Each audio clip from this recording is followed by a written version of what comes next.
Louisiana Legends is made possible by Blue Cross Blue Shield of Louisiana. This important program series enables us to discover, through the accomplishments of our fellow Louisianians, the unique character of a state so proudly served by Blue Cross and Blue Shield of Louisiana for 65 years.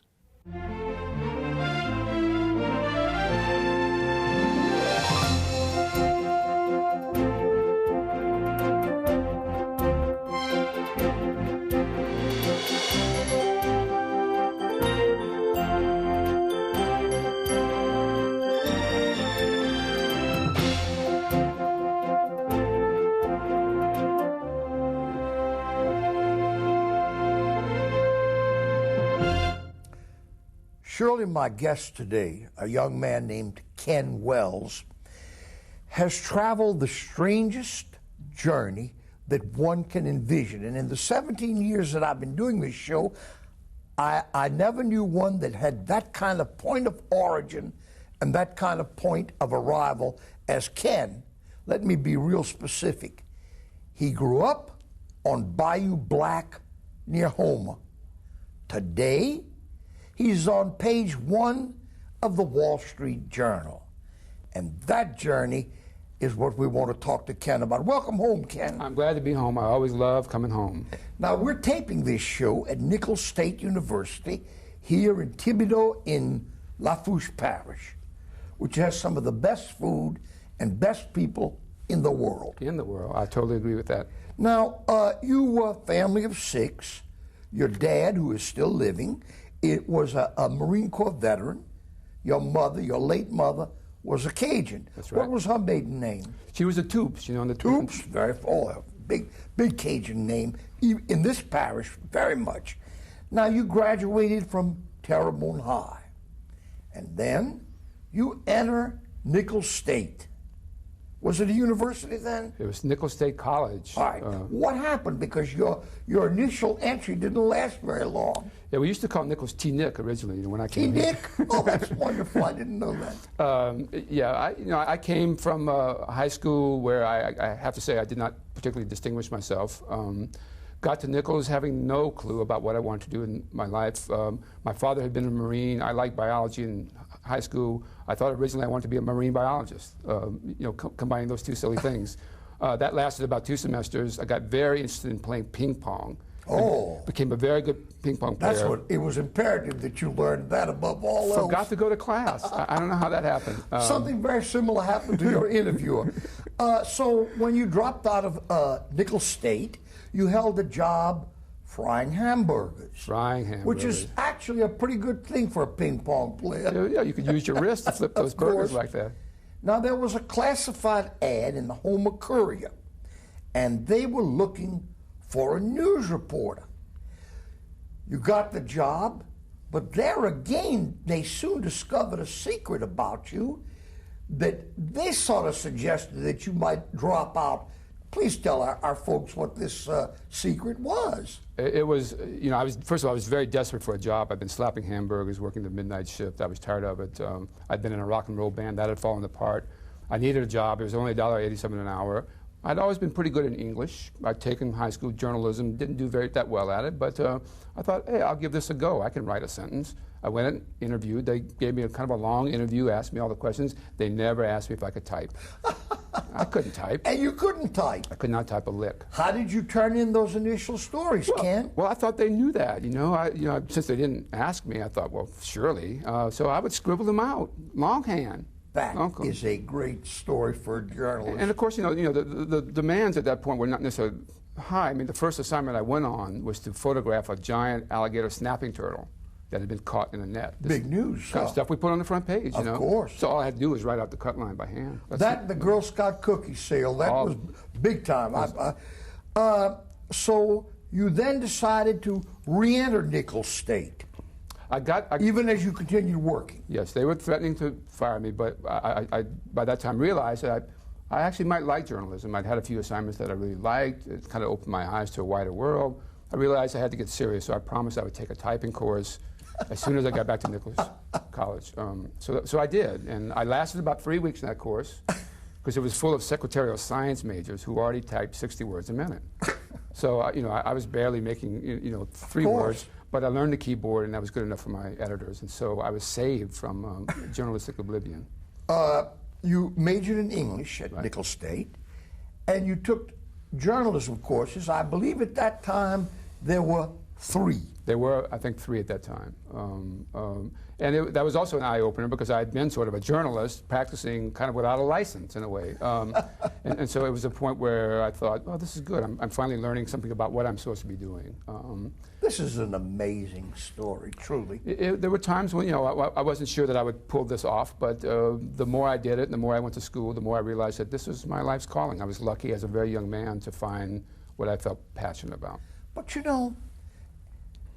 there was a talent that you obviously possessed. People liked you because you were elected president of the Student Government Association here. That is very true. It was my one and only turn in politics, and it was a very tumultuous year. The 60s arrived in Nicholls about 1971 when I decided to run for the Student Government presidency. The school had only been racially integrated for a couple years. We had a great integrated basketball team, a guy named Cleve Hill who was leading the league.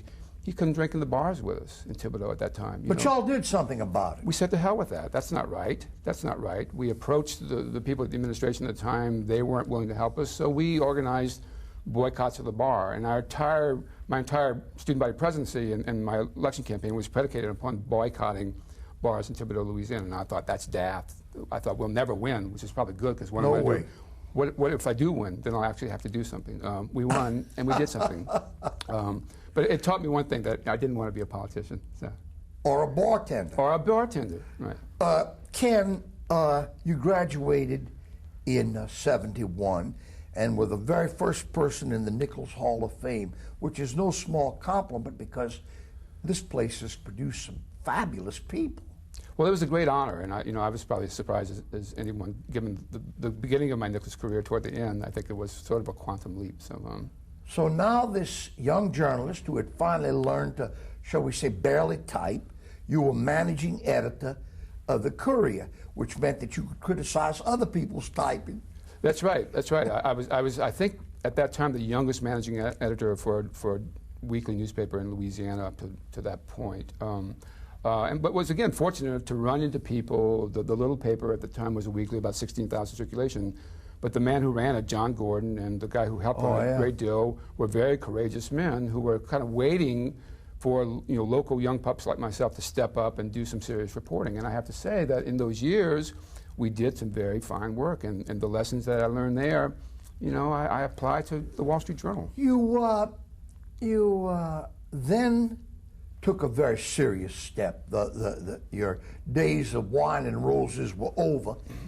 And you decided to go to the University of Missouri, perhaps one of the 2 or 3 finest journalism schools in the country, and to get a master's in journalism. Who recommended that you go there? Did anybody encourage? Anybody tell you? Well, I was lucky enough to have a professor at Nicholls named Al Delahaye, who had been to Missouri and gotten his PhD there. And Al had been my mentor all the time. When I first met Al, I'd already been working as a journalist. I thought I was pretty good. Al thought I was pretty good, but could be better. And he always was on me, and he was sort of half mentor, half boot camp sergeant for me, and and kicked me around. You needed both. I needed absolutely both. Gus, we live down here in this beautiful paradise, Houma, Thibodaux, it's gorgeous. But as a journalist, I realized that the New York Times, the Wall Street Journal wasn't going to find me in the bayou. They weren't coming down looking for me, And I really felt like I wanted to play in the big leagues, or at least have my shot. So at Al's suggestion, he said, well, graduate school would be a route for you. Get into a good school like Missouri, do well, you'll be there with students who are going to be very smart or smarter than you are. Was it difficult once you got there, the curriculum and so on? Because, as you say, you had taken 3 journalism courses. It was difficult, but I tell you what, it was very challenging. And the first time in my academic career, I actually became a scholar because I was very serious at that point. You applied yourself. I was on my money, it was on my dime, and I realized that I had to do what Al said I had to do, which is to really make a name for myself. The hardest thing about it was leaving the bayou and the cooking. The first winter, I was starved for my mama's gumbo. I was totally starved for it. I tried to make a gumbo from memory. It turned into a crappie mess. I fed it to my friends and almost poisoned them. So that's what I probably missed most. You then became, though, you obviously a pretty fast student. You were a graduate assistant, then an assistant instructor, and you met a young lady. I fell in love. It's amazing that I got away from all those beautiful Cajun women on the bayou, but somehow I escaped, before they could catch me, and ended up marrying a beautiful young woman from Chicago at that time, and who seemed to be a person from the moon for me, because I didn't know anyone from Chicago. But what Chicago, yeah, it seemed very exotic, and of course, the first time her parents heard about that she was marrying a guy from Louisiana, that there were alarm bells going off all over the place. They could just see daughter sitting on Bayou Black, huh? With a pole. They'd already painted my neck red. But they turned out to be very gracious and loving people, and to this day we're fabulous friends. And you have kids? I have two daughters, Sarah and Rebecca. Any budding journalists? My older daughter, Sarah, just last year got an interest. I actually took her on an assignment with me for the Wall Street Journal, and we floated down the Zambezi River in Africa for God's sakes, don't let her learn to type, because then she has no chance in journalism. You got a job, a professor got you a job. Yes. Reporting for the Miami Herald, which is a big-time paper. Right. I finally moved from the Houma Courier, which is 16,000 circulation, to the Miami Herald, 500,000, a major metro paper, and at that time, a paper with a splendid reputation. I always said that had the Herald been in Boston, it would have been considered as good as the Washington Post. It was that good of a paper. I started out in a bureau, but that was okay. I was working for a metro paper, and because of where I was, I ended up, I think, probably blundering into the best story of my career. Now, you came up with an idea for a story on Florida's mismanagement of its water resources. That sounds familiar, doesn't it, ladies and gentlemen? And your editor said, who cares? Back in those days, I guess not a whole lot of people did care. That's exactly what happened. And then a more mysterious thing happened. Florida underwent the greatest drought in the Everglades in about 100 years. The marshes dried up. They actually started to internally combust. They would be struck by lightning and burning. It was clear that the system was in great trouble, and I was covering this little obscure water management district, a political district that no one thought was very interesting, but it turned out during drought, they could tell golf courses in Palm Beach that they can't sprinkle the fairways. Can you imagine? Suddenly it hit home. It definitely hit home, and it suddenly hit home with my editors, and suddenly we were off and running. So you wrote a series of stories, and you were nominated for a Pulitzer, and a five-man committee on the Pulitzer Committee unanimously chose you.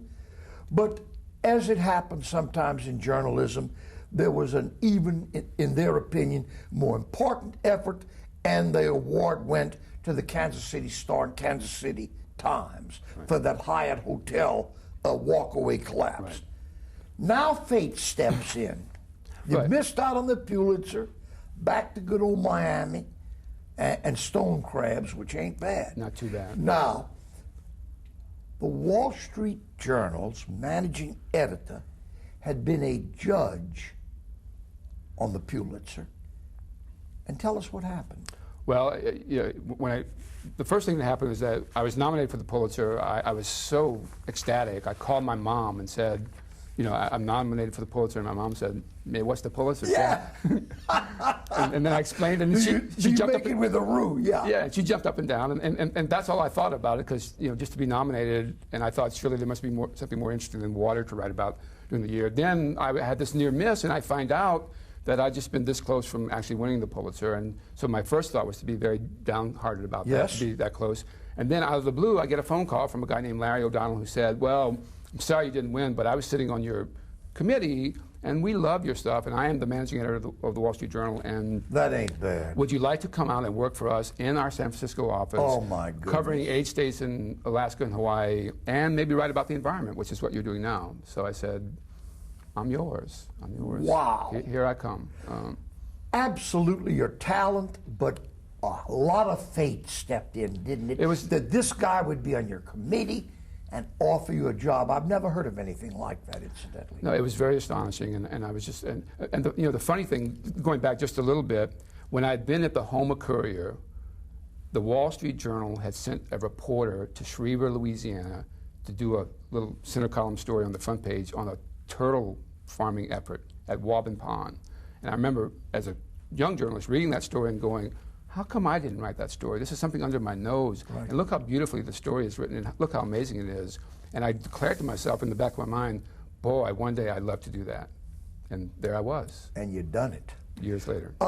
So you covered a wide range of stories, including the Valdez oil spill in Alaska, which we are told today has not completely been cleaned up. It has not been completely cleaned up. I didn't actually get to go back for the 10th anniversary of it, but we had a story in the paper about the lingering impacts. And the truth is, they will never completely know, the damage to that ecosystem. I mean, visibly, the Sound looks in pretty good shape. There's still lots of oil seeps. There have been diminished salmon runs in lots of streams. There could be lots of other causes. That's as close as you can come to a worldwide disgrace as that. That's that incident.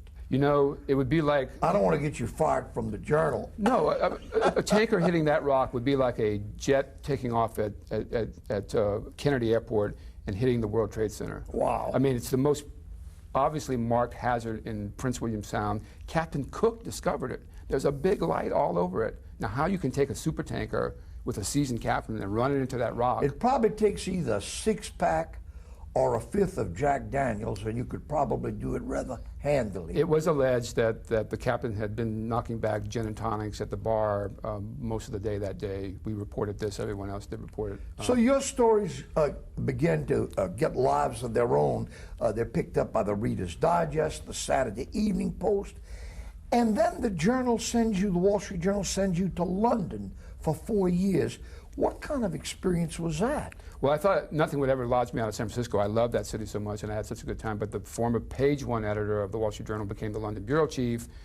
He had liked my copy, and he called me up. And of course, everybody who straps on a word processor or a typewriter in journalism, I think, wants to be a foreign correspondent. That's the one thing that you want to hang on your resume, outside of winning the Pulitzer Prize, perhaps. Yes. And so when he gave me a chance to do that, I said, once again, fate knocking, I'm yours. I flew there just in time for the outbreak of the Gulf War. And of course, immediately we had two Middle East correspondents who were already in Kuwait, on the border, waiting to get in. But then Saddam blew up the oil wells, he unleashed an oil spill, and of course there I am, the oil spill reporter for the Wall Street Journal, sitting there in London, and they go, your story, go. Your story. Go. This thread of opportunity made by your talent and you being at the right place at the right time, or the horrible place at the right time, runs all through your professional career, doesn't it? I think that's, the more I look back on it, the more I think it's crazy, but I always seem to end up in the place that I need to be when I need to be there. So you covered, I'm reading here, you went in, you got shot at in Zaire, you wrote about the channel between France and England, you dodged Scud missiles in the Persian Gulf War, the devastation in Kuwait, and you even did a zany piece in Los Angeles on Michael Jackson. This is a point when Michael Jackson had not talked to the media in about 10 years. And I was in London and had become friendly with the publicist for MTV Europe. And they had planned this worldwide party for Michael Jackson. It was a worldwide lottery. You send in your name, we pick 40 people and a guest, and we fly everybody to Los Angeles, and you have a big party, a dinner with Michael Jackson. He hadn't been seen. I do not believe you won one of the tickets. Well, I didn't, but they were looking for one journalist in the world to cover this. One journalist in the world to cover this. And they said, we have very funny restrictions. Now, you cannot interview Michael Jackson. He does not talk to the press, but you can follow him around, and you can write down whatever he says. Now, most people would never expect to even see a story about Michael Jackson in the Wall Street Journal, but my editors and my story sensibility said to me, this has got to be a totally crazy little piece. And maybe the best thing is that if Michael doesn't say anything, but so it's worth you going and seeing. So they flew me all the way to London, put me up in a big fancy hotel at our expense, not their expense, and I went to a big dinner party with Michael Jackson. Show you what a small world this is. On this very program, Louisiana Legends, a few months ago, we interviewed his attorney, one Johnny Cochran of Los Angeles. So it is a small. How did you like Michael Jackson as observing him for that brief time? He seemed like a nice kid. He had perfect teeth. That's he sort of passed this close to me. He seemed very mild-mannered, and of course the thrust of my story that he had given a dinner party for 100 people and never talked to any of them. That was sort of. Everyone sat there and watched him eat his macrobiotic tortillas. He did not speak? He basically said about 3 words as he danced in a conga line with the guests, and then he sort of disappeared into the night. So that was the point of the story, is that there had been this elaborate $3 million party. Great story. Where everyone came from all over the globe, and Michael was there, and basically... I bet that was fun to write once you got the angle. It was totally fun to write. It was one of those stories that you just have a romp with, you know. Then came the big time, although all of this, I'm saying that facetiously, has been the big time. On to New York as page 1 editor. That's big time in the Wall Street Journal. What's that? You live, not in the city, do you? You live in New Jersey? I live in the suburbs of New York City, a place called Ridgewood, New Jersey. It's about 25 miles northwest of Midtown Manhattan. I commute in on the train every day to the World Financial Center. Actually, the train goes to Hoboken. I ride a ferry across the Hudson River with the Statue of Liberty in the background, and then walk 2 blocks to my office. We're up on the 9th floor.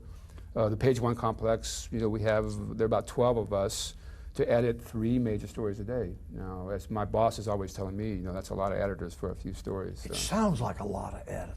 It is a lot of editors, and the whole notion of the front page is that, you know, it's very, very, very high quality journalism. The bar there is very high. Very high. And more stories get rejected than ever get run. Is that right? We have a very small backlog. And you know, these stories, and we're given anywhere. I mean, there are some stories that are certainly done right on deadline because we are a newspaper. And your reporters working under you did win a Pulitzer finally. Two of my reporters, since I've been on page 1, have won Pulitzer Prizes. And one of them has subsequently moved from my paper to the New Yorker, which is a very prestigious publication. But so far, our track record is pretty good. On the other hand, you know, what we do there is, you know, my commission is to light up, you know, the sky on page 1. This is the whole notion, and so we sit around and brainstorm about, you know, kind of big picture quality stories that really take the readers beyond, you know, the kind of the normal humdrum. The financiers of the world are going to have that piece of paper in their hands at some point during the day. I still think it's probably the most influential newspaper in America. You know, even more influential than the New York Times. 2 years ago, one of my reporters, Tony Horowitz, wrote a story about welfare reform in South Carolina, following some ladies who had gotten jobs but had to commute to the coast 70 miles by bus to work at a Kmart. They only had 1 bus a day. It left 12 hours apart. The little ladies would go and work their shift and sit there on the lawn for hours and hours. But they, you know, they liked their job. They actually had found jobs. They were happy to have jobs, but their lives were so hard. After Tony wrote the story, it appeared in the Wall Street Journal, the county was offered 7 cars. People gave them cars. My gosh. Now, you know, I mean, yeah. Appearing in, you know, I doubt it, you know, I don't think there are very many papers in America where... Talk about Horatio Alger, huh? Well, I mean, it just goes to our readership. You know, we have the wealthiest demographics. I mean, you know, the average Wall Street Journal reader is a 53-year-old executive vice president on his way up, making $193,000 a year. Why, I just missed that there's a cutoff point I just barely missed. Years and money. What will you do when that time comes that it's time to hang them up professionally at the Journal? Well, in my next life, if there, you know, knock wood, my passion... You're still a young man. Yes, my passion on the side is writing novels. And Louisiana novels at the moment. I've lived away from Louisiana for 25 years, and I think because I lived away for so long, and because my childhood memories are so precious to me in a way, most of my books to date have been about the Bayou and growing up here. And about a few months ago, for the first time after writing 3 novels, I sold one to Random House, which is about as prestigious a publisher as you can get. It ain't bad. It ain't bad. Is it a short story or a novel? It's actually a novel. It's set in a fictitious bayou that looks like the bayous down here. It's about a 15-year-old boy whose mother died when he was 7. He's being raised by his father. It sounds like a duck. It's walking like a duck. It may be a duck. I guess you could call it a Cajun Huck Finn story. You know, it's, we've only got a couple of minutes, but you're a delightful guest. You've had an astonishing career, and I have the feeling that obviously you're an incredibly talented man, but still there is the hand of fate. I don't know if it's like that with you as it is to a stranger standing at some distance. It's quite an extraordinary story. I feel very blessed. You know, as you say, I mean, I've been lucky along the way to either have good breaks, to have good advice, to have good mentors, you know, to have good parents. I mean, they're all, you know, if you sort of look back on your life, you look at all these things, that sort of, all the little lifts that you get. And you said something earlier that might be a good point for us to go out on. You said that we may be the most unique state in the nation, Louisiana. Louisiana, I mean, I've been all over the world. Yes, I've been in Italy, I've been in France, I've been in Germany, I've been in the Middle East, I've been in Africa, you know. But there is no place like this place in terms of, I think, the quality of life, the quality of the people, just the outward friendliness of the people, you know, the connections here. You know, you go and you meet someone on the street in Thibodeau, and pretty soon you know someone in common, and oh, well, go see them. Somebody's making a sauce piquant for you or a good gumbo. You get invited, right. Ken, it's been a genuine pleasure, and you do honor to Nicholls State University, to this parish, to Houma, and of course to your dad, your children, your wife. You're someone of whom we can all be proud. Thank you, sir. Well, thanks for having me. This is great.